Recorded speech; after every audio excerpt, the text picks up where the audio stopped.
what cypherpunks were trying to solve was basically enabling trust to scale.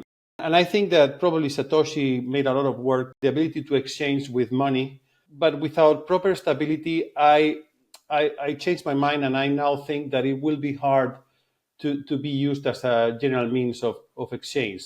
So what I think now Bitcoin is basically a digital private property without the need for laws, right? So basically what cypherpunks were trying to enable was our trust to scale by removing the needed parts that are in the middle, right? To enable our cooperation.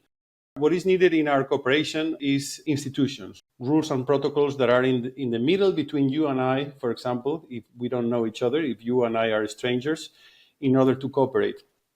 And cypherpunks, by removing the need for those institutions, enable trust to scale in the digital age, right? And I think that one of those institutions is private property. It is hard for trust to scale in the digital age. If I want to make business with someone in Argentina or Mexico, Albania, or wherever.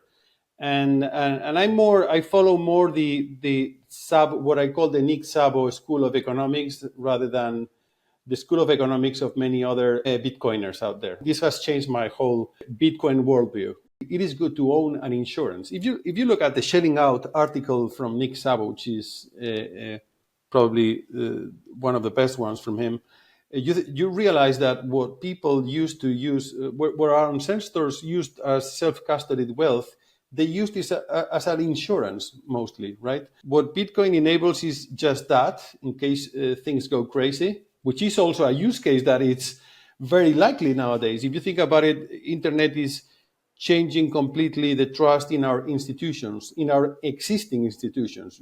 Everything that we're seeing in the news nowadays, a massive shift of trust in the institutions, in governments, in laws, in contracts, in banks, in the police, in whatever institution you can think of. Trust is basically shifting away from those and moving away to new ones. And it was very interesting to see, for example, Elon Musk's tweet recently challenging the EU.